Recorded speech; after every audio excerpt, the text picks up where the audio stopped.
আমরা যে যাই করি না কেন শেষের দিনে গোবিন্দের নাম ছাড়া, এই হরি নাম ছাড়া আর আমাদের উদ্ধার হবে না। আমরা যে যাই করি না কেন শেষের দিনে, যেদিন এই ব্রহ্মপক্ষীটা চলে যাবে,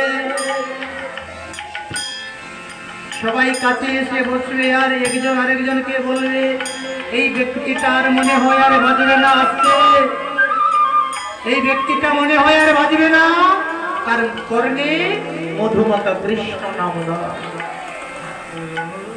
কারণ এই মধুমাতা কৃষ্ণ নাম ছাড়া জীবের আর গতি নাই, গতি নাই, গতি নাই।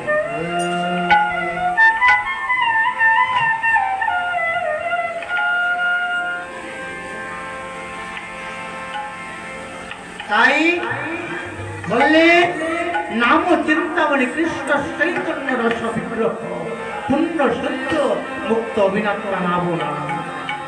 বললে নাম এবং নামের মধ্যে যেটা বেদনা। হ্যাঁ, বললে শুদ্ধ ভাবে হরি নাম কৃষ্ণ নাম করতে হবে।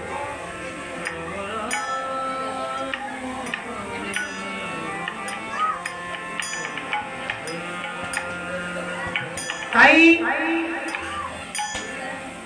গোবিন্দ আমার এই জীবকে উদ্ধার করার জন্য জীবের ধারে ধারে গুরু রূপে অবতীর্ণ হলেন। আমরা যখন মাতৃ জঠরে ছিলাম ঊর্ধ্বপদে হেঁট মূল্যে, সপ্তম মাসে অষ্টম দিবসে গোবিন্দ আমার গুরু রূপে আমাদের মাতৃ জঠরে এসে আমাদের কর্ণে এই নাম দিয়েছিলেন। কিন্তু আমরা যখনই ভূমিষ্ঠ হয়েছি, মাতৃ জঠর হইতে যখন আমরা এই ভবের বাজারে এসেছি, এই ভবের বাজারে আসা মাত্র সেই দীক্ষার কথা আমাদের আর স্মরণে থাকে না। তাই পুনরায় আমাদেরকে স্মরণ করে দেওয়ার জন্য গুরুরূপে জীবের ধারে ধারে গোবিন্দ আমার এই নাম জীবের ধারে ধারে প্রচার করলেন। জীবের অনিষ্টার লাগি নন্দ সুত হরি ভুবনে প্রকাশিলা আদি গুরু হরি।